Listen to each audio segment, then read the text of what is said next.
ibada ya leo ni yako. Si à la personne, le culte aujourd'hui c'est ton culte. Hakuna mwingine ameandaliwa, ni wewe. Il n'y a personne d'autre qui est préparé, c'est So toi.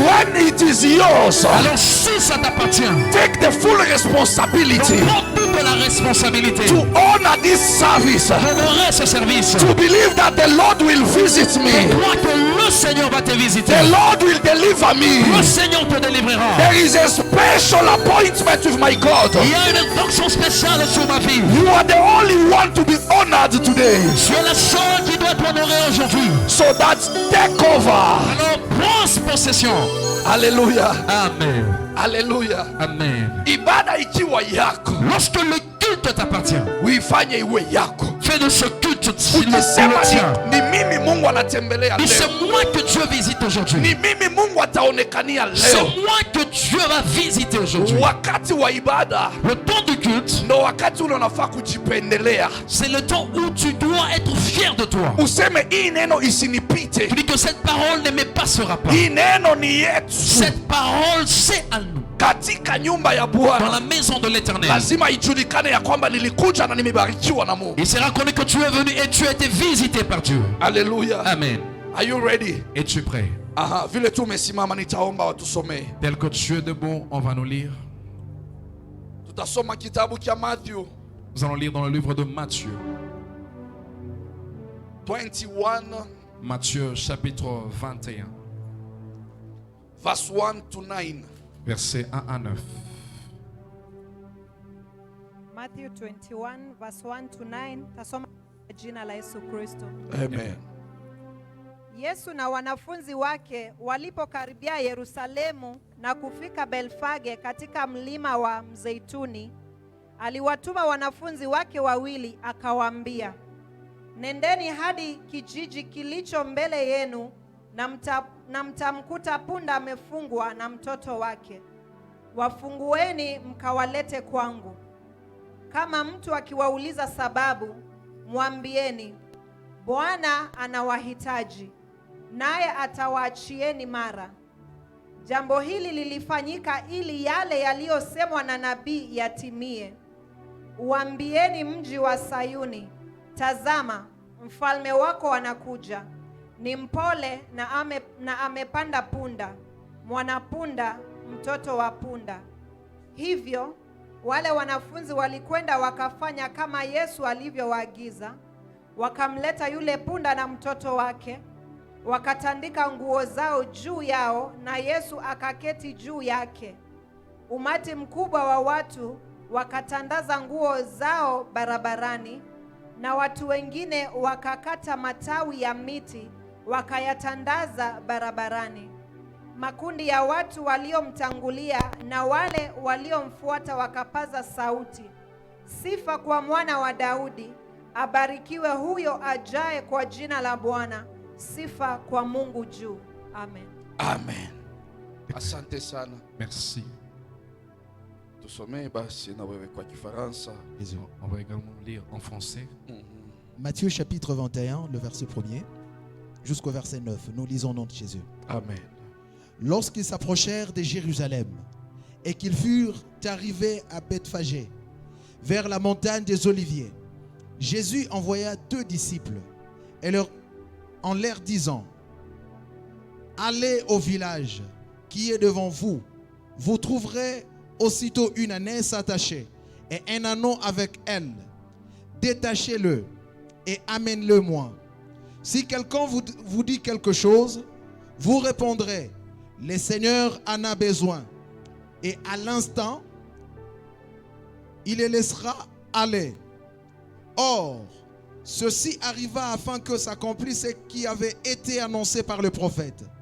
Dites à la fille de Sion, voici, ton roi vient à toi, plein de douceur, et monté sur un âne, sur un âneau le petit d'une ânesse. Les disciples allèrent et firent ce que Jésus leur avait ordonné. Ils amenèrent l'ânesse et l'âneau, mirent sur eux leurs vêtements et le firent asseoir dessus. La plupart des gens de la foule étendirent leurs vêtements sur le chemin, d'autres coupèrent des branches d'arbres et enjonchèrent la route. Ceux qui précédaient et ceux qui suivaient Jésus criaient: Hosanna au fils de David. Béni soit celui qui vient au nom du Seigneur. Hosanna dans les lieux très hauts. Parole du Seigneur. Amen. Asante sana tutaketi. God bless you so much for being in this place today. Que Dieu vous bénisse pour votre présence en ces lieux.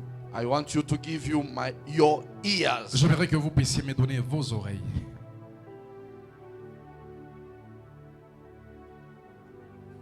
Tumesikia usomi ambao imefanyika mali hapa. On a tous entendu la lecture qui a été faite en ces lieux. Na kabla sijaanza, Et avant de commencer, napenda tupige mbele kwanza makofi kwa Mungu wetu. j'aimerais que nous puissions acclamer pour notre Seigneur Jésus Kwa kuweza pour avoir thank you. Merci. Thank you. merci. Asante Yesu. Thank you Lord. Asante. Merci.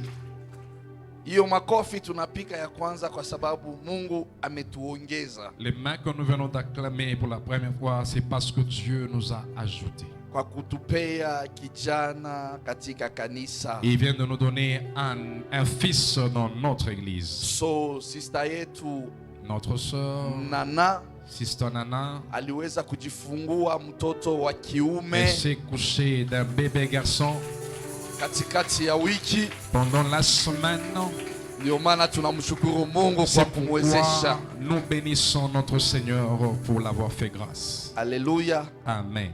Ya pili, hiyo makofi Et les mains que tu vas acclamer pour la deuxième fois, ni utukufu kwa Bwana c'est la gloire de notre Dieu kwa kumwezesha mama yetu kuonekana katika ibada ya leo. d'avoir fait grâce à notre maman pour sa présence dans le culte de ce matin. Hiyo makofi kunapika ni ya kumwaibisha nayo adui. Lorsque tu acclames, tu es en train d'envoyer la honte dans le camp de l'ennemi. Ni makofi ya kumwambia Bwana yuko nasi. C'est un message pour dire que le Seigneur est avec nous. Ni ya kumwambia Bwana C'est unatupigania. pour dire que Dieu, tu combats pour Ya nous. kumwambia Bwana unatuprotect.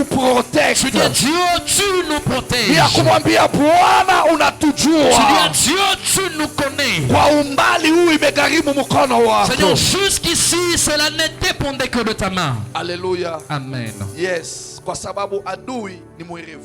Parce que l'ennemi, il est tellement rusé.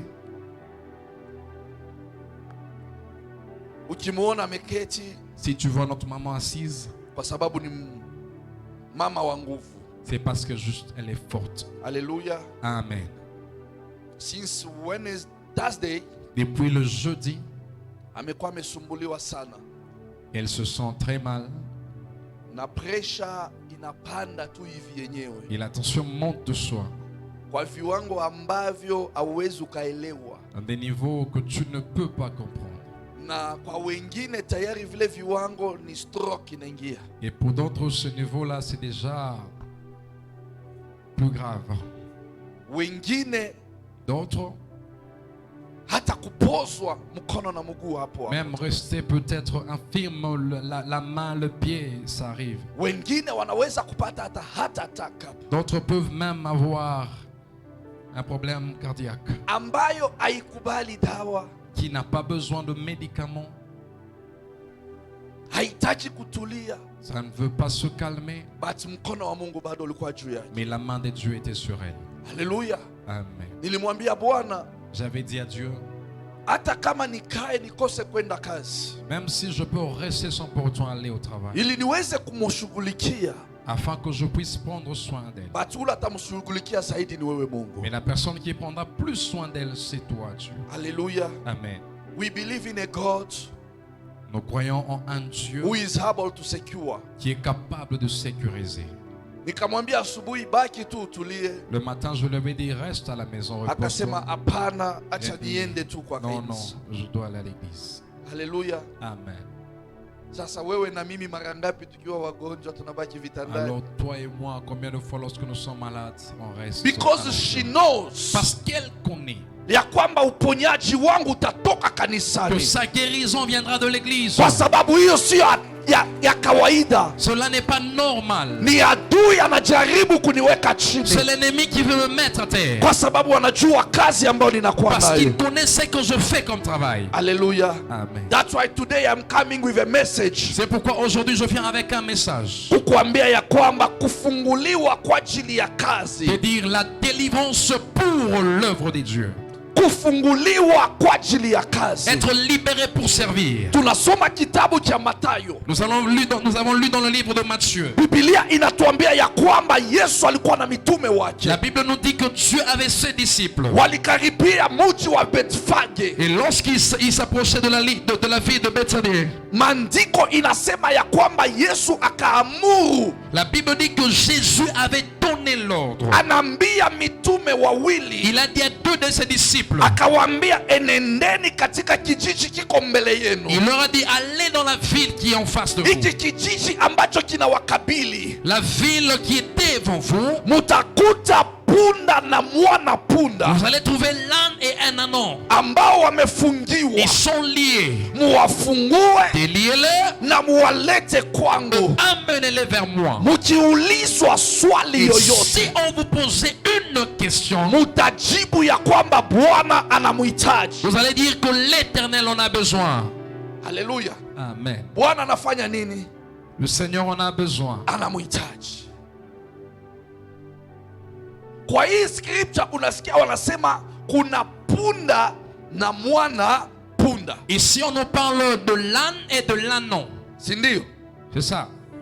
But when you read in the book of Mark chapter Mais 11 si tu lis dans le livre de Marc chapitre 11, verse 1 to 10, 1 à 10, the same history. la même histoire. Lakini huko wanasema tu aliwatuma wakamfungue punda. Là on nous dit juste il les a envoyés à délier l'âne. Hawakusema afungue punda na mwana punda. On n'a pas parlé de l'âne et l'ânon.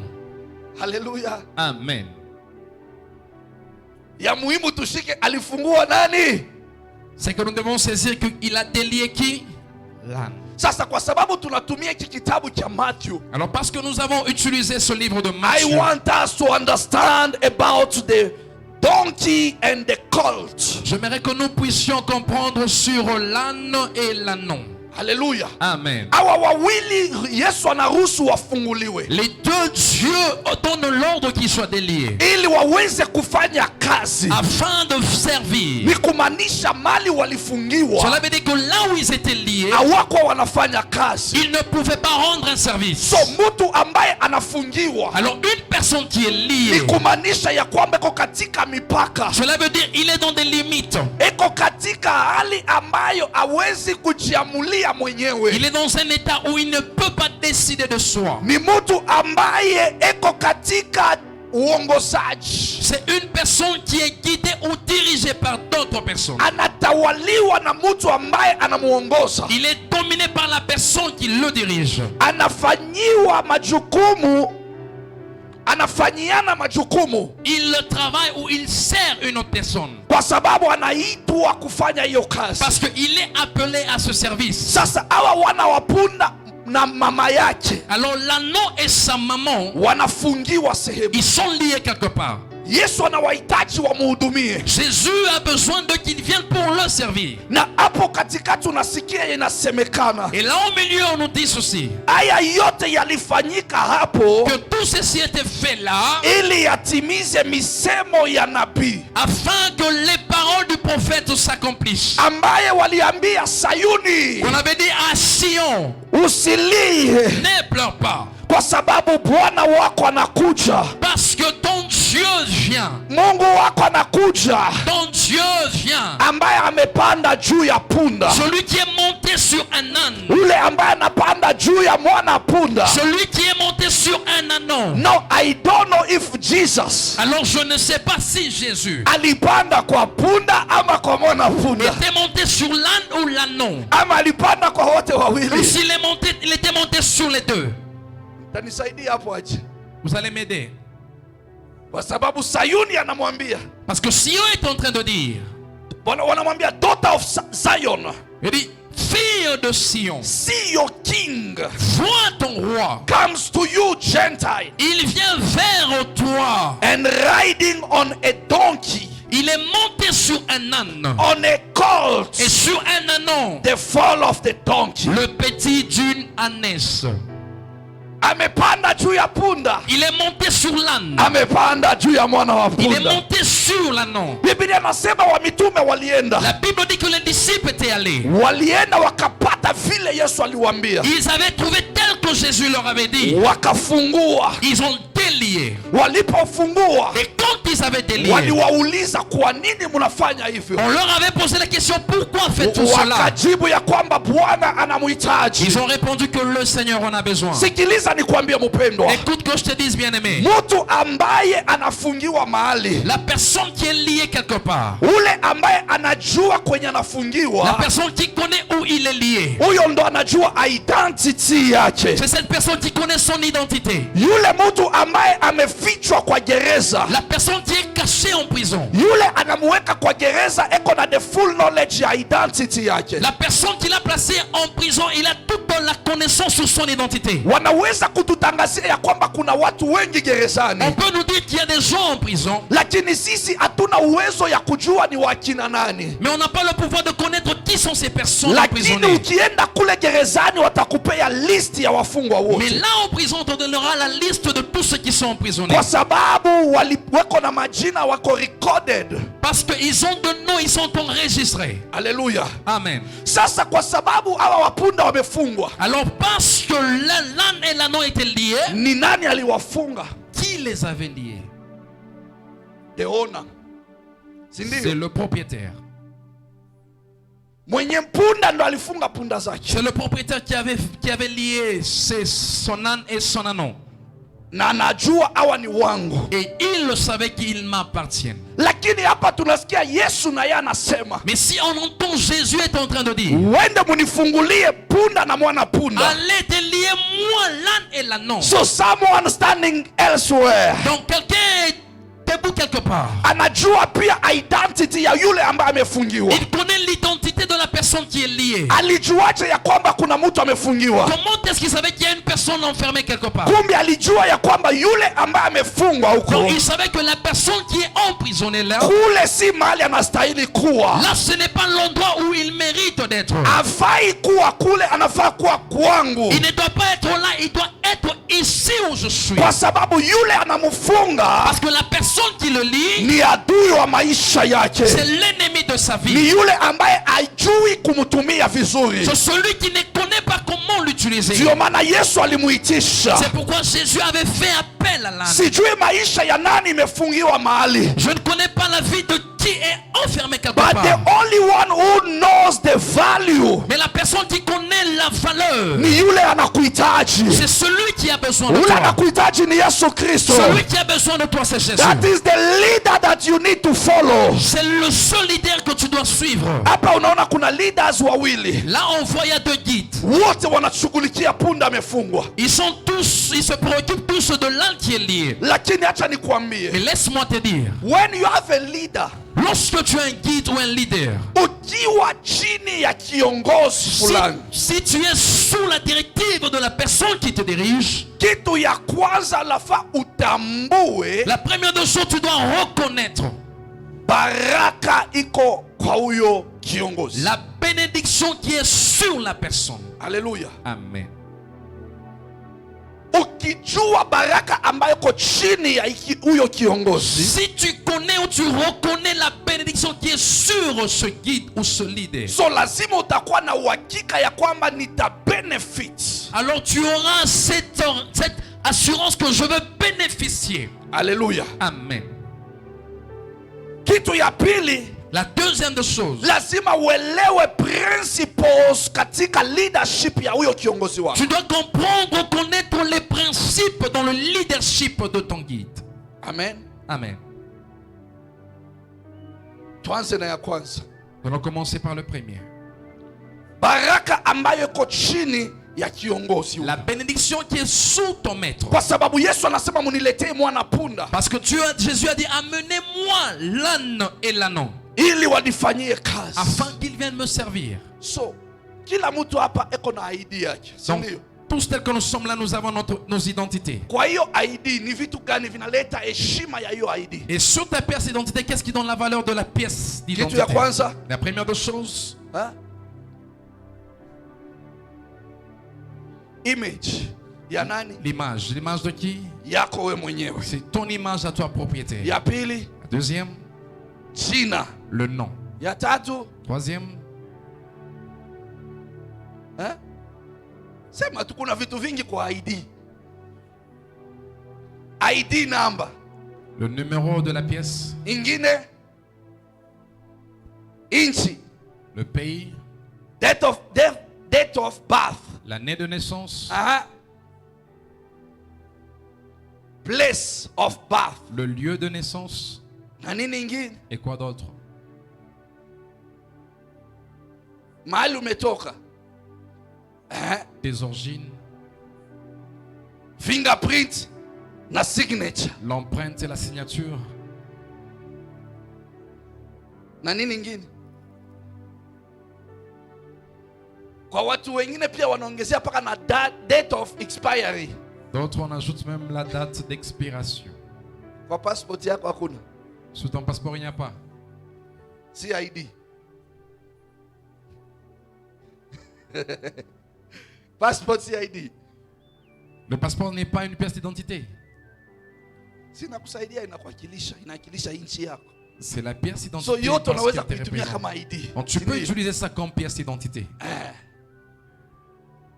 Kama wanakuwekea paka na date of expiry kwa passport. Si on met même la date d'expiration sur ton passeport, Na wewe ni mkaaji wa nchi. et tu es habitant du pays, Uko na birth certificate. tu as ta pièce de naissance ou ton Kijiji chako kinajulikana. donc toutes tes concernants est connu. Chief anajua paka kwenu. Le chef connaît même chez toi. But wanakuwekea date of expiry. Mais il y a là la date d'expiration.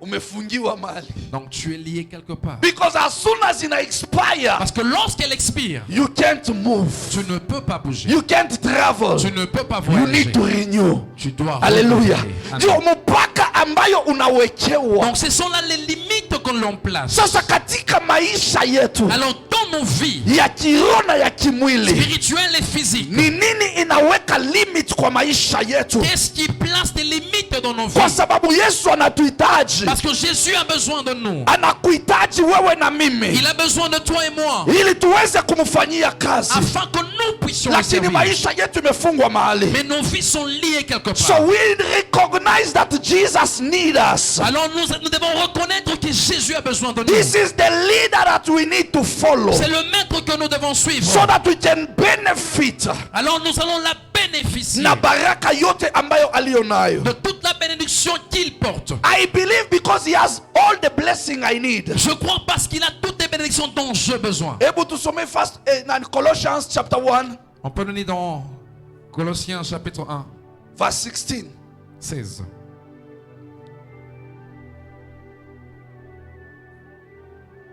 Wakolosai Colossiens 1, wa kwanza 16. 16.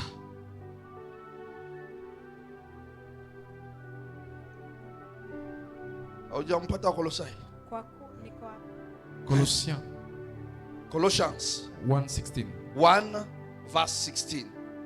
Kwa kuwa katika yeye vitu vyote viliumbwa, Aha. vilivyo mbinguni na vilivyo juu ya nchi, Yes. vinavyoonekana na visivyoonekana, ikiwa ni vitu vya enzi au usultani au enzi au mamlaka, vitu vyote viliumbwa kwa njia yake na kwa ajili yake. Hallelujah. Amen. Bwana asifiwe. Amen. Anasema kila kitu Il dit toutes choses mbinguni na chini hapa dans les cieux et sur la terre viliumbwa kwa ajili yake, ont été créées pour lui. vinavyoonekana Les visibles na visivyoonekana, et les invisibles. vyote viliumbwa kwa ajili yake Yesu Kristo. Toutes ces choses ont été créées pour Jésus. Wanasema mamlaka, On dit que l'autorité, enzi, les dignités, utawala, la domination, yote ni yake, tout lui appartient. iliumbwa kwa ajili Ça a yake. été créé prier pour lui. Ndio maana kwa uwezo C'est alionayo pourquoi par la puissance de l'autorité qu'il a, analeta order.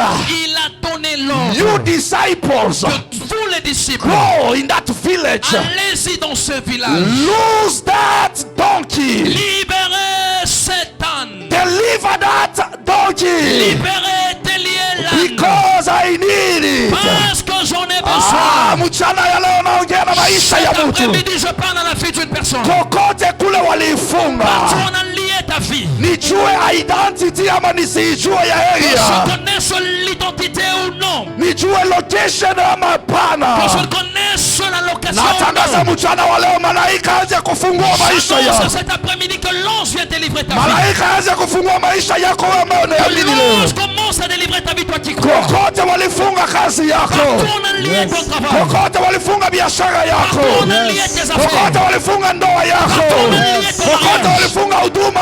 Tourne en lié le Mungu ministère. wa uwezo Dieu de toute wa puissance. vitu vinavyoonekana Les choses invisibles. na Et les visivyoonekana, choses invisibles. mwenye mamlaka, Dieu de toute mwenye autorité. nguvu, Le Dieu de toute mwenye force. utawala, Le Dieu de toute aingilie puissance. kati Il intervient. by one word, Par un seul mot. by one word. Ufunguliwe saizi, Que tu sois délivré ufunguliwe maintenant. saizi, Sois délivré maintenant. pesa yako yachiliwe, Ton argent soit libéré. biashara yako Que yachiliwe, tes affaires soient libérées. ajili yako Que les yachiliwe, gens soient libérés. afya yako Ta yachiliwe, santé soit libérée. shule yako yachiliwe Ton destin soit libéré. katika jina la Yesu. Au nom de Jésus. Malaika wa Bwana Que washughulikie les gens de l'éternel se yoyote chargent. alifunga safari Tout yako, ce qui avait lié ton voyage. ana na uwezo ya Il kubali, n'a pas de pouvoir de ana na lier. uwezo. Il n'a pas de pouvoir. Yoyote alitoa jina yako Celui qui a retranché ton nom. katika kitabu cha urithi ya Dans le familia, livre de l'héritage familial. Mungu wangu Que akaishughulikie. le Dieu tout-puissant intervienne. Mungu akurejeshea Que identity Dieu yako. restaure ton identité. Mungu akuite kwa jina yako. Qu'il t'appelle par ton nom. Alisema mwende mkatoe punda na mwana Il a punda. dit allez délier l'âne et l'anneau. Ni yeye anakujua vizuri, Celui qui te connaît mieux. ndio maana anakuita C'est pourquoi il t'appelle. leo. Kubali mwito. Aujourd'hui, accepte l'appel. If you accept to be delivered, Si tu acceptes d'être délivré, He will deliver your il life. délivrera ta vie. If you accept deliverance, Si tu acceptes la délivrance, He will release His angels. il va libérer ses anges. Watakukujia. Ils viendront pour intervenir. Sasa kama wa mitume Alors, si les disciples, walitii, ils avaient obéi, because they knew, parce qu'ils savaient, they were learning from ils Jesus. avaient appris de Jésus. Jesus was the master. Jésus était le maître. Jesus is the leader. Jésus était le guide. And they knew that we need to be blessed. Et ils savaient que nous devons être bénis. For us to be blessed, Et pour que nous puissions être we bénis, need to obey nous devons obéir. our leader. Notre guide. They went Ils sont allés according to the instruction they selon received. les instructions reçues. Disciple Les disciples, ni mwanafunzi. c'est un élève. Mwanafunzi Et un élève, anajua kutii. un étudiant, il sait obéir. Mwanafunzi L'étudiant, anafanya kila anaambiwa il fait ce qu'on lui demande de faire, mojiweze kumsaidia. afin que cela puisse l'aider. Haleluya. Amen. Mwanafunzi L'étudiant, ni mwana c'est l'enfant kumiguu ya Yesu au pied de Jésus. ambaye anafundishiwa na mwalimu wake Il est enseigné par son ili maître, ajue nini ataobei, afin qu'il sache pas qu'est-ce qu'il va obéir nini atafanya. et qu'est-ce qu'il fera. Haleluya. Amen. Walimuuliza Bwana, On lui avait posé la question, maître, wakituuliza tunafanya nini, et si on nous posait la question, qu'est-ce que nous sommes en train de faire? aliwapea jibu. Il leur avait donné la réponse. Mungu anapokuita na kukutuma mahali, Lorsque Dieu t'appelle et il t'envoie quelque part, eko na jibu ambayo utapeana il kule, a la réponse que tu donneras là. eko na jibu ambayo utapokea pia Il a la kule, réponse aussi que tu kwa recevras. sababu ni yeye ameamua Parce que kutume. c'est lui qui donne l'ordre ou qui décide pour t'envoyer. So itabidi ujue kufundishiwa Alors tu dois apprendre comment accepter d'être enseigné, ndo uweze kushika amri afin que tu reçoives les lois ou l'ordre ambayo itakusaidia ushikilie instruction. qui va t'aider afin que tu saisisses les instructions. Ona mfano moja ya Regarde mwanafunzi, l'exemple d'un étudiant. utusomee 2 Timothy chapter 3 Il nous donne 2 Timothée chapitre 3, verse 15 to 17. 15 à 17.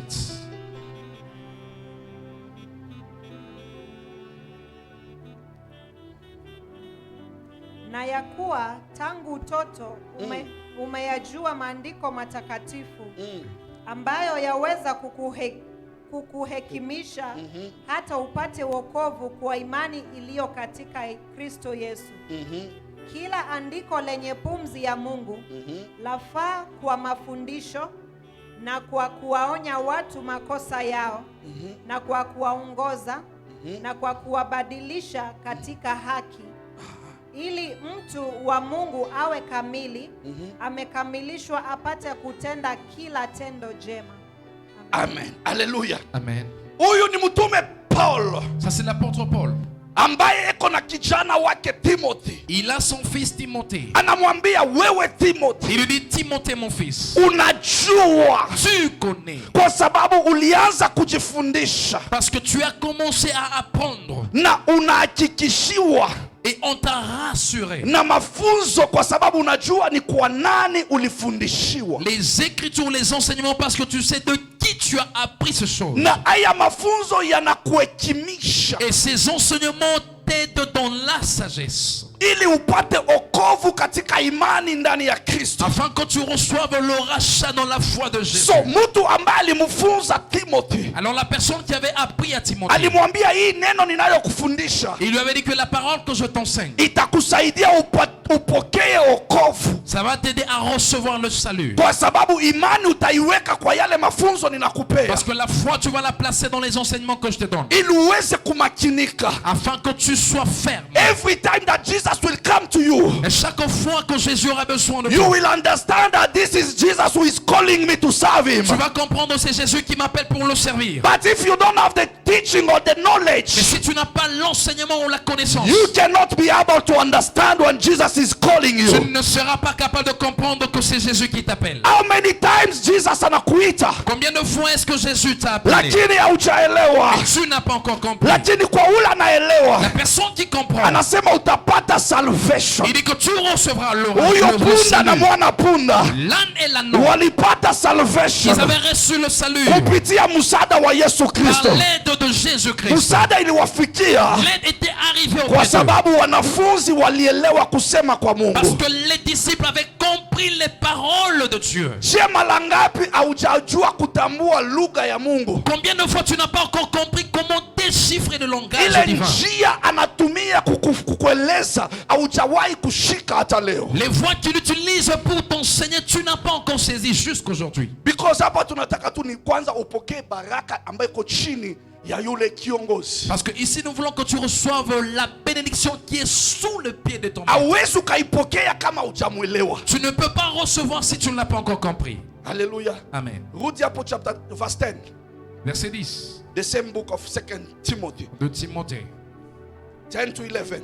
10 à 11. Bali wewe umeyafuata mafundisho yangu na mwenendo wangu na makusudi yangu na imani na uvumilivu na upendo na saburi tena na adha zangu na mateso mambo yaliyonipata katika Antiokia katika Ikonio na katika Listra kila namna ya adha niliyostahimili naye Bwana aliniokoa katika hayo yote. Bwana aliniokoa katika haya yote. Le Seigneur m'a délivré de toutes ces choses. Bado ni Paulo eko nasisitiza kwa Timothée. C'est toujours Paul qui est en train d'insister à Timothée.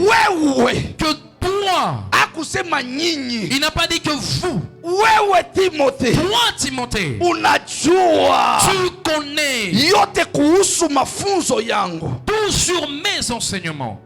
Kuhusu nini? Sur quoi? You know all about my teaching. Tu connais tout sur mes enseignements. Ni mafunzo gani Timothée alikuwa anapokea kutoka kwa Paul? Quels sont les enseignements que Timothée recevait maintenant de Paul? Paul huyo alitembelewa na Yesu. Le Paul qui était visité par Jésus. Akamwambia utanihubiri. Il dit tu prêcheras. Utafanya kazi yangu kote kule nitakutuma. Tu feras mon œuvre de partout je vais t'envoyer. Paulo alikuwa ready akaobey. Paul était prêt, il avait obéi. Akafuata sauti ya Yesu. Il avait suivi la voix de Jésus. Anaanza kufundisha. Il s'est mis à enseigner. Anakuwa mfano kwa Timothée. Il est devenu exemple pour Timothée. Timothée, sikiliza mafunzo yangu vizuri. Timothée, écoute bien mes mes ili enseignements. upate wokovu ya maisha yako kesho. Afin que tu reçoives le salut pour ta vie de demain. Kitu ya pili anamwambia, La deuxième des choses, il lui dit, unajua maisha yangu. tu connais ma vie. Haleluya. Amen. Ni maisha gani Paulo alikuwa nayo? Quelle vie avait Paul? Maisha ya kumheshimisha Mungu. La vie où il honorait Dieu. He wanted to be a good example to Timothy. Il avait voulu être un bon exemple à Timothée. Every leader Chaque maître ou must guide be an example to the followers. doit être un exemple aux personnes qui le suivent. If you have bad habits, Donc si tu as des mauvaises habitudes, you will influence negatively all your followers. tu influenceras négativement ceux qui te suivent. But if you have a positive mind, Mais si tu as la pensée positive, you will influence positively your followers. tu influenceras positivement ceux qui te suivent. Ndio maana Paulo C'est pourquoi Paul, knew from whom he learned. il connaissait auprès de qui il avait appris. Alijua aliketi kwa miguu ya Yesu. Il savait qu'il était au pied de Jésus. Yesu akimfunza, Jésus l'enseignait. Yesu akimpea instruction, Jésus lui donnait des Yesu instructions. akimuongoza, Jésus le guidait. Yesu akimtumia roho wake Jésus lui envoyait son Saint-Esprit imsaidie asimame na bidii. afin de l'aider qu'il se tienne Na ferme. yeye anasimama pamoja na Et Timothy. lui aussi se levait avec Timothée. Anamwambia, see my Il life. dit, regarde ma vie. Can I be a good example for you? Est-ce que je peux être un bon exemple pour toi? Hallelujah. Amen. Kizuri fuata, Donc tu dois suivre. kibaya achana nacho. Ce qui est bon, tu suis. Ce qui est mauvais, ne suis pas. Kizuri shikana Les nacho. bonnes choses, reçois et attache-toi ça. Songa mbele Et avance. ili uweze kufikia baraka yako. Afin que tu atteignes ta bénédiction. Ya tatu anamwambia, unajua makusudi yangu. La troisième, il lui a dit, tu connais mes résolutions. You know my purpose. Tu connais bien mes résolutions. What was the purpose of this leader Paul? C'était quoi le but de Paul? To teach the word of God. Enseigner la parole de To Dieu. preach about salvation. Prêcher le salut. To preach about the doctrine of Jesus Christ. Prêcher la doctrine du Christ. Acha nikwambie wewe mfuasi wa Yesu. Laisse-moi te dire, ton disciple de Jésus. Acha neno nalokuletea kwako Laisse que la parole que je t'amène, likakusaidia uwe mwalimu wa kesho. qu'elle t'aide à devenir enseignant pour demain. Likakusaidia uwe mhubiri wa kesho. Elle t'aide à être prédicateur de demain. Yule ambaye atatangaza ukweli wa injili. Celui qui va annoncer la vérité de Yule l'évangile. utatangaza bila uoga. Celui qui annoncera sans crainte. Yule atahubiri na watu waokoke. Celui qui va prêcher que les hommes reçoivent le All salut. is about salvation. Tout dépend du salut. All is about deliverance of souls. Tout ça c'est pour sauver les âmes.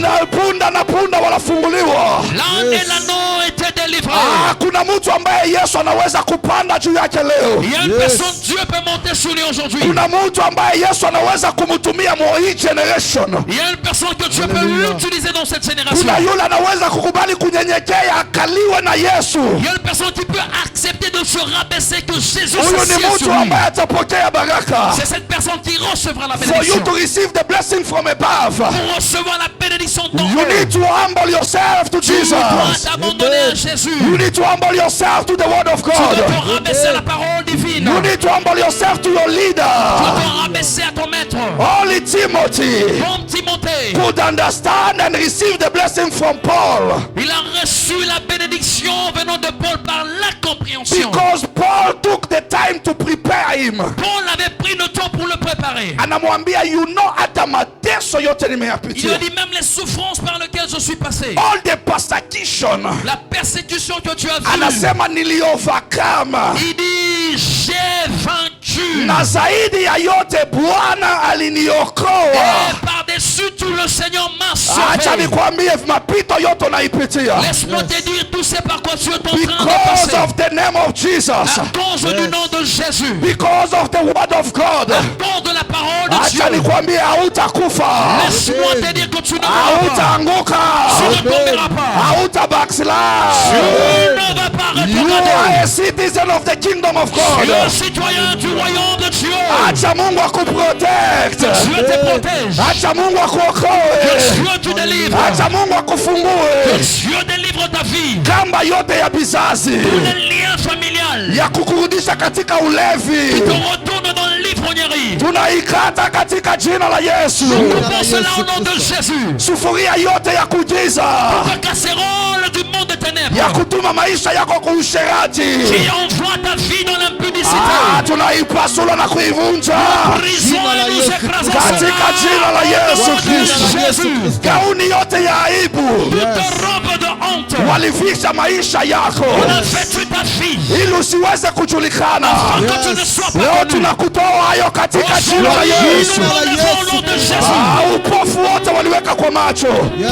ce qu'on a placé comme aveuglement ili sur tes usione yeux. njia ya kweli. Afin que tu ne vois pas le Leo vrai ule chemin. Mungu aliyeniita Aujourd'hui, le Dieu qui m'a appelé, atoe upofu, il enlève l'esprit atoe d'aveuglement. upofu, Il enlève l'esprit d'aveugle. afungue masikio, Il ouvre les oreilles. akupe nguvu mpya. Et qu'il te donne une nouvelle force. Songa mbele, Amen. usiogope majaribu, N'aie pas peur des tentations. usiogope shida, N'aie pas peur des Alléluia. problèmes. usiogope kuchekewa. N'aie pas peur qu'on parle en mal contre toi. Simama, Tiens-toi because ferme. there is a God Parce qu'il y a un Dieu. who will help you to overcome. Celui qui t'aidera à traverser. In every place you are, Partout où tu es. wherever the devil kept you, Partout l'ennemi t'a capturé. I declare and decree Je déclare et je prononce. by the power of the name of the living Par la God, puissance du Dieu vivant. be released, Sois délivré.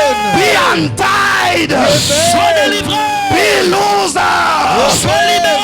in the mighty name of Au Jesus. nom puissant de Jésus. Every colony Toute colonie that retained your life in darkness, qui retient ta vie dans le let ténèbre. them catch fire. Laisse maintenant qu'elle touche au feu. Whoever spoke Pour celui qui a parlé against your business, contre tes affaires. let that tongue be cut off Maintenant que ce lien soit coupé. in the mighty name of Au Jesus. nom puissant de Jésus. Every feet of the enemy Tous les pieds de l'ennemi. that come to your house every day Viens vers ta maison chaque jour. to destroy your marriage, Détruis ton I mariage. break them. I break them. I break them in the mighty name of Au Jesus. nom puissant de Jésus. In the mighty name of Au Jesus. nom puissant de Jésus. Every stone Tout un pied that was raised upon your life qui a été jeté ou lancé contre ta vie. will be used for you to be lifted up. Maintenant, elle sera utilisée pour te In the lever. mighty name of Au Jesus. nom puissant de Jésus. Whoever rejected you Pour celui qui t'a rejeté, will make Jesus come to your way verra ce que Jésus vient sur ton chemin. and give order to his angel. Et il donnera l'ordre à ses anges. Release that one for me. Libérez celui-là pour moi. Pidia Yesu Est-ce makofi. que tu peux acclamer Oh Lord Jesus. pour Jésus? When you accept to overcome, Quand tu acceptes de réussir ou de traverser, the second thing is la deuxième des choses, c'est you need to understand the tu principles dois comprendre les principes. of your leader. Les principes de ton maître. Jesus says Jésus a dit in Luke chapter 14 verse 27, dans Luc 14, 44, 47. 27. Luc 14, Luke 27. 14:27. Luc 14, 27. Mtu yeyote asiyechukua msalaba wake na kuja nyuma yangu hawezi kuwa mwanafunzi wangu. Aha, hallelujah. Amen. Yoyote Quiconque hataweza kuchukua msalaba ne wake, portera pas sa croix. si msalaba wa Yesu, msalaba wako mwenyewe. Par la croix de Jésus, mets ta croix, toi. Kama hutaweza kuuchukua, Si tu ne sauras pas prendre ta propre croix, you cannot qualify to be a disciple of Jesus. tu ne seras pas qualifié d'être appelé disciple de Sini Jésus. anasema C'est lui qui parle. alikuita uwe mwanafunzi wake. Il t'a appelé afin que tu sois son disciple. Anajua watu watakuteta, Il savait qu'il y a des gens qui parleront mal contre toi. Anajua watu watakusengenya. Il y a des gens qui vont te calomnier. Anajua watu watakufinyangia chini. Il y a des gens qui vont t'écraser. Anajua watu watakutemea mate. Il y a des gens qui chercheront à But jeter la salive anasema sur toi. kubali yote. Mais il dit accepte toutes ces choses. Beba msalaba na unifuate. Prends ta croix et suis-moi. Because ninakuhitaji. Parce que j'ai besoin de toi. I pray that you overcome every fear of disgrace. Je prie que tu puisses Katika arriver à jina la traverser Yesu tous les Kristo. peurs de ta vie. Mungu akondolee Que Dieu enlève roho yote ambayo inayoleta aibu kwa maisha yako tout esprit kumtumikia. qui apporte la honte dans ta vie. Unaposimama kumtumikia Yesu, Quand tu te lèves pour servir ton Dieu, aibu yoyote inaweza kuinuka. toute honte qui peut se lever, Overcome it. arrive, réussisse, Overcome it. traverse. Kwa sababu Yesu anakuhitaji. Parce que Jésus a besoin de toi. Kitu ya pili humo ndani, La deuxième des choses là à you l'intérieur, need to overcome tu as besoin de traverser ou de the vaincre. inferiority of complex. De vaincre l'esprit d'infériorité ou le complexe d'infériorité. You need to overcome that complex. Tu dois vaincre ce complexe d'infériorité. Because some of the people think that Parce que certaines personnes croient que when it's come to preach the word of God, quand le temps de la prédication de la parole arrive, they are exposed to shame. ils sont exposés à la honte. Wengi saizi kwa sababu wanawaambia wahubiri wengi ni wa maskini. Parce que quand ce dernier temps on parle que la plupart des prédicateurs ce sont des pauvres. Unaona ya kwamba ukienda kuhubiri ni kwa sababu unatafutia tumbo yako. Je crois que lorsque tu iras prêcher, on va dire que non, tu cherches pour ton No, it's about preaching the kingdom of God. non, tu es en train de prêcher pour le royaume de Dieu. Ile kingdom ambayo mwenyewe ni yule aliumba vitu vinaonekana na C'est visiozekana. ce royaume dont le propriétaire, il est celui qui a créé des choses visibles Juu et invisibles. mbinguni na hapa duniani. Dans le ciel et sur la terre. He is the master Il est le maître. of Le everything. maître de toutes choses. Hallelujah. Amen. Number 3. Troisième point. Unapomfuata leader wako, Lorsque tu suis ton maître, lazima ujue kumutumikia. tu dois connaître comment le servir. Learn to serve him Apprends à servir ton maître for you to get the afin que blessing. tu reçoives la bénédiction. Hallelujah. Amen. You need to serve him. Tu dois le servir. Na ukimutumikia vizuri, Et si tu le sers bien, akiona uaminifu wako, et si il voit ta fidélité, ili aone ile uaminifu yako unapomtumikia, pour qu'il arrive à voir ta fidélité quand tu le sers, kuna kitu ya ine il y a la quatrième chose ambayo tunaita integrity. que l'on appelle l'intégrité. When you are called to serve, Quand tu es appelé pour servir, you need to have a life of integrity. tu dois avoir la vie d'intégrité ou la vie intègre. Hallelujah. Amen. When they see integrity in your Et life, quand on voit l'intégrité dans ta vie, you will gain trust. tu vas gagner la confiance. That is the noble life Ça, c'est la vie noble ambayo itamupendeza master wako. qui va plaire à ton maître. Amen, amen. Amen. Nikupe mifano miwili. Que je te donne deux exemples. Mfano ya kwanza, Le premier exemple, for you to see the integrity that God needs. pour que tu arrives à voir l'intégrité dont Dieu a besoin. Mfano ya kwanza tunajua Le premier exemple, tous nous connaissons historia ya Joseph katika Biblia. l'histoire de Joseph dans la Bible. Si ndio? Oui. Tunaijua ama tuijue? Nous connaissons cette histoire ou pas? Tunasikia ya kwamba huyu kijana Nous avons entendu que ce jeune homme, wakati alitolewa akafungwa akapelekwa Misri, quand on l'avait arrêté et on l'a amené en Égypte, alikuwa amefungiwa. il était lié. Ni maisha ya limit. C'est la vie de limite. Lakini kuna mtu aliona maana yake, Mais il y a une personne qui avait vu sa valeur. akakubali kumtoa kwa kamba, Il a accepté de l'enlever de ce lien. akamwingiza kwa nyumba yake, Il a placé dans sa maison. akamutrust, Il a placé sa confiance en lui. akamupea nyumba Il lui yake a donné sa maison ili aweze kuongoza, afin qu'il dirige, asimamie vitu vyote ndani ya nyumba. qu'il puisse prendre ou avoir la charge des choses dans la maison, Angalia wafanyakazi wote. qu'il puisse avoir la charge des serviteurs dans la maison. Biblia inasema kila kitu kilikuwa La sawa. Bible dit que toutes choses étaient intactes. Wakati majaribu iliinuka, Lorsque les tentations étaient levées, mke wa master wake anakuja, la femme de son maître se levait. Elle est venue. anamkujia anasema Elle est venue no. auprès de lui. Elle a dit non. Mkubwa aliniambia nishughulikie mambo yote, Il a dit que non. Le maître m'a demandé de prendre soin de toutes choses. lakini wewe siwezi kushughulikia. Que je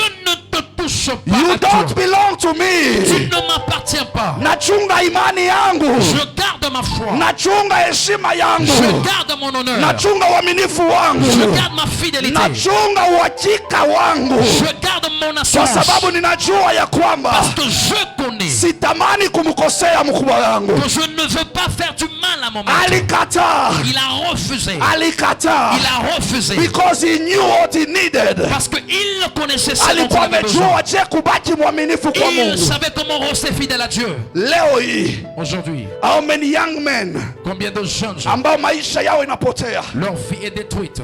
ambao maisha yao inapotea Leur vie est dans la perdition. kwa sababu À cause, wakati majaribu inakuja quand les tentations viennent, hawakumbuke ya kwamba there is a Paul who told them, ils ne se souviennent pas qu'il y a un Paul qui leur avait dit support all the suffering, que accepte toutes les souffrances, persevere, persévère, même even if it's painful, même si ça fait mal, accept accepte, kubali, to carry your cross and move forward. de prendre ta croix et avancer. Wangapi wanatatizika? Combien sont là en train de souffrir? How many sugar mommy we have in land? Combien de sugar mami nous avons dans le pays? I was told last time L'autre fois, quelqu'un me kwamba disait there are even some restaurants in town qu'il y a même des restaurants quelque part en ville, kwenye hawa wamama wakienda que là où ces mamans vont, wameshawambia huyo jamaa receptionist, ils disent à la personne qui est à la réception, ututafutie vijana wadogo qui wako. cherche-nous des jeunes gens. So they have appointment kwa hizo restaurants. Donc ils ont des rendez-vous dans ce restaurant. Kila mtu akikuja wanaangalia, this is my type, Chacun quand il vient, il dit non, non, ça c'est que j'aime. huyu ndo nataka. J'aime des jeunes comparés. Anampea kifungo ya gari, Il lui donne la clé de la voiture. anamwambia hii tuendeshe, twende tu, Il lui prend, tu peux conduire, on y va. twende kwangu ni Runda, Alors chez moi c'est Arunda. twende kwangu ni Karen, Alors chez moi c'est Karen. budget yako ni hii. C'est ça ton budget. For the service I need for you, Pour le service que j'ai besoin, I will be venant de paying toi, you 20,000 per day. je vais commencer à te payer 20 000 par jour. Kijana anaangalia juu, anaangalia Les chini. jeunes hommes regardent. Oh, the God who created the visible and the invisible. Le Dieu qui a créé les visibles et les invisibles. You have given me the Tu m'as power donné le pouvoir to stand before this sugar de me mommy. tenir devant Oh, ces today I have to go out with my 40,000. Aujourd'hui, je dois aller en sortie avec mes 40 000. I will clear my bills. Je veux payer tout ce que j'ai comme bill. Na huyu ni kijana Et il est jeune. eko kwa kwaya. Il chante dans une chorale. Huyu ni kijana Il est jeune. ndo president wa youth. C'est le président de la jeunesse. Huyu ndo kijana Il est jeune. anaongoza maombi. Qui dirige l'intercession. Huyu ndo kijana Il est le jeune. anasimama kwa asha. Le jeune qui se tient au protocole. When it is visible, Lorsque c'est visible, mtakatifu wa Bwana. tu es saint de Dieu. When it's come invisible, Lorsque c'est invisible, ni mfanyakazi wa wenyewe. il est serviteur des gens quelque part. Property ya nani? La propriété de qui? Yes, you will get money. Oui, tu auras l'argent. Friday we said here, Le vendredi, nous avons dit ici, pesa, tamaa ya pesa l'argent, la convoitise de l'argent, ni muzizi ya nini? c'est la racine Ya maovu. de The tout root mal. of all evil. La racine de tout mal. Hallelujah. Amen. So huyu mtoto wa wenyewe anajikuta Alors ce jeune homme se retrouve, anashindwa kuamua il ne sait pas comment prendre une between décision the teachings entre l'enseignement ya kanisa de l'église na mafunzo ya dunia. et l'enseignement du monde. Hallelujah. Amen. How many ladies, Combien de filles ou de femmes, because of lack of job, parce que tu manques de travail, wanamwambia for you to get this position, on lui dit pour avoir cette position, you have to give me your body. tu dois me donner ton corps. You have to accept to surrender to me. Tu dois accepter de t'abandonner à moi. Who will see me Qui va me voir? in the visible? Dans le visible, I'm the choir leader. Je suis la personne qui dirige la chorale. Mimi ndo ule nambebeanga mama prophetessa Tabak. C'est moi qui prends le soin de du sac à main de notre maman. Mimi ndo namutafsiriaka Dr. Oli. C'est moi qui interprète pour Dr. Oli. Mimi ndo nasaidiaka hapa na pale. C'est moi qui aide ça et là. But in the invisible, Mais dans l'invisible, wanakugeuza unakuwa kahaba, on te transforme en une prostituée. prostituée. Wanakugeuza kwa maisha ya mtumwa On te transforme dans la vie d'un serviteur. kwa sababu ya furaha ya mwanadamu. À cause du plaisir d'un homme. Because you need the job. Parce que tu as besoin du travail. Inakuwa nguvu. Cela devient difficile. Sikiliza maandiko anasema Yusufu Écoute, la Bible dit que Joseph, alisema no, no, no. il était catégorique, il avait dit non, non, Mungu non. asaidie kwa vijana na wasichana, Que Dieu aide des jeunes hommes et des jeunes filles, wa baba na wa les mama, papas et les mamans, ambayo watajua kusema no qui sauront dire non kwa kila haki shetani anataka kupata. toutes choses que le diable veut Wale avoir. watakuwa na nguvu ya kusimama, Ceux qui auront la force de se tenir, ya kusema no to de evil, dire non au mal, wasimame katika personal integrity, qui se tiennent dans l'intégrité personnelle wamtumikie Mungu katika heshima. et qui servent Dieu dans l'honneur. Sikiliza, unapomtumikia Mungu Laisse-moi te dire, lorsque tu sers Dieu, usikubali shetani akwambie hakuna faida, n'accepte pas que le diable te dise qu'il n'y a pas d'intérêt. ama faida ni ndogo ndogo, Oh, l'intérêt c'est peut-être très petit. ama condition ambayo unaishia amo hautafanyikiwa. Ou les conditions que tu as, tu ne sauras pas réussir. When we read in the book of Esther chapter 2, Quand nous lisons dans le livre d'Esther chapitre 2, ukianzia pale verse 2, commence par le deuxième verset. Biblia inasema ya kwamba La Bible dit, katika hiyo ufalme, dans ce royaume, huyo mfalme akaona ce roi a vu ya kwamba malkia amemkosea heshima. que la reine lui a manqué du respect. Mshauri wake akamwambia, Son conseiller lui a dit, mfalme, roi, si tuandae tu préparons kura les votes katika kaunti tofauti, dans différentes provinces, watuletee warembo. qu'on nous amène des belles filles.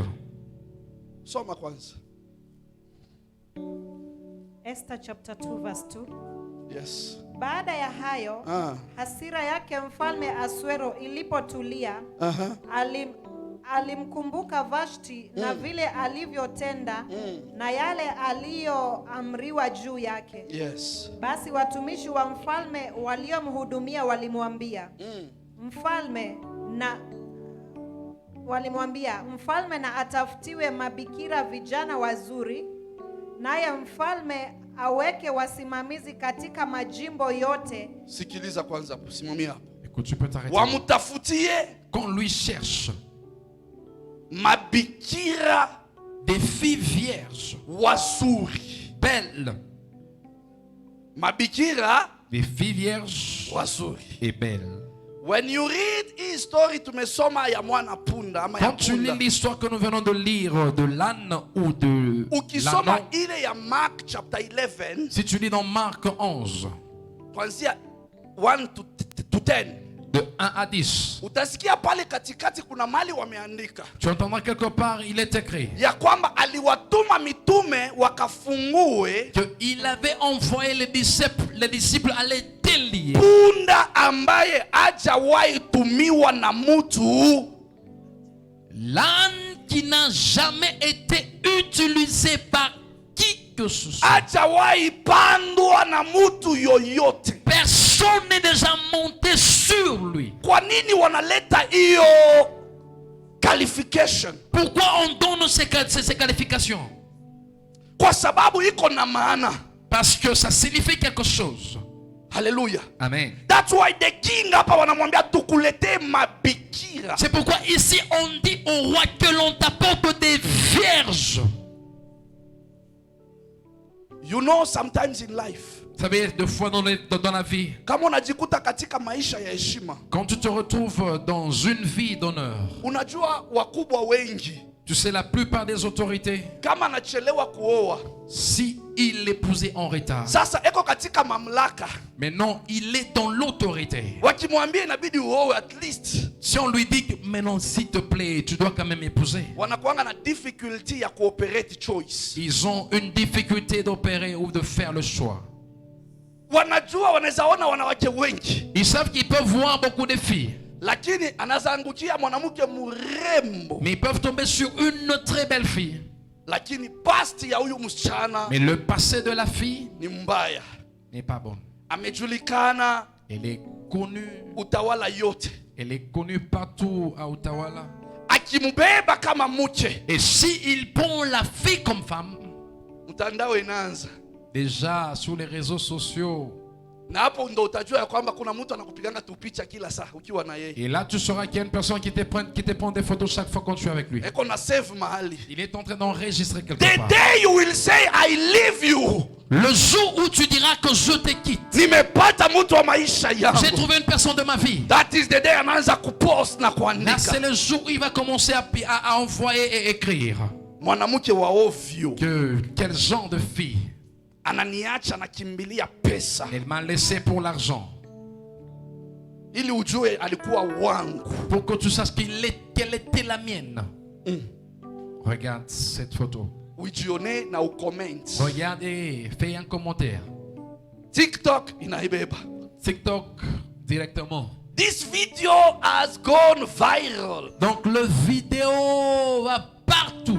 Tena unaona mwenye ana share, Et tu vois la personne qui partage. yeye ndo wa kwanza kushare. C'est la première personne qui a partagé. But anasema it has gone viral. Mais la personne dit que la vidéo est maintenant partout. Ni ku-incite watu. C'est pour pousser des gens. Si ndio hivi tunafanyanga eh? C'est ce que nous faisons. Ukione tuka video hapo, Tu vois une vidéo. wanasema drama.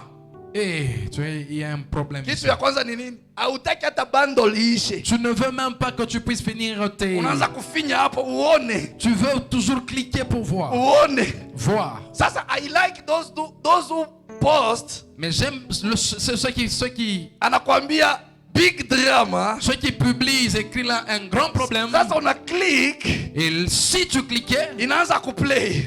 ça commence à jouer. Wakisubiri uone drama, Toi, tu attends pour voir le problème. inafika mwisho anakuambia unaona sasa. À la fin, il te dit que tu vois maintenant. Hakuna drama. Il n'y a pas quelque chose de grand. Tayari unajicheka mwenyewe unajua Et là, tu te moques de toi-même, tu te dis, ah, nilikuwa nataka nione nini. qu'est-ce que j'ai voulu voir?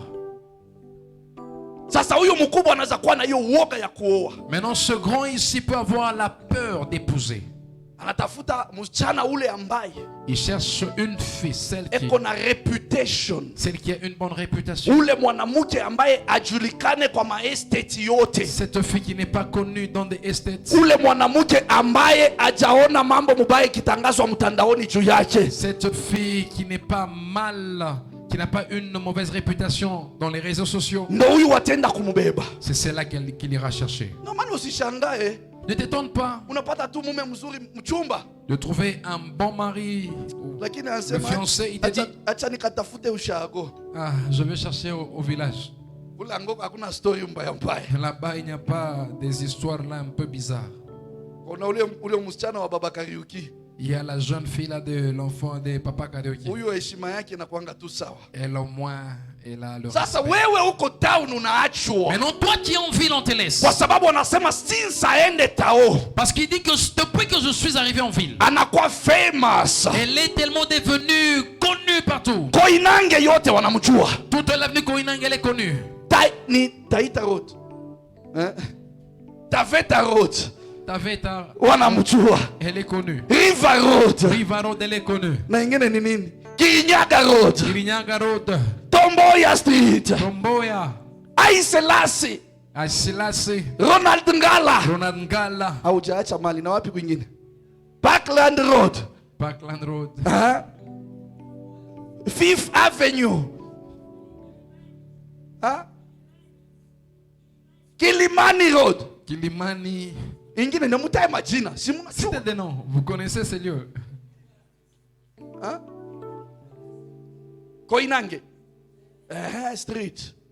Na ingine Wayachi. Highway, tena hiyo ni highway. Na Langata Road. Langata Road, Inakupelekanga Rongai. ça t'amène vers Rongai. Ingine ni ya wapi? Mombasa Road. Ndio unawapeleka kule river, ni wapi huko?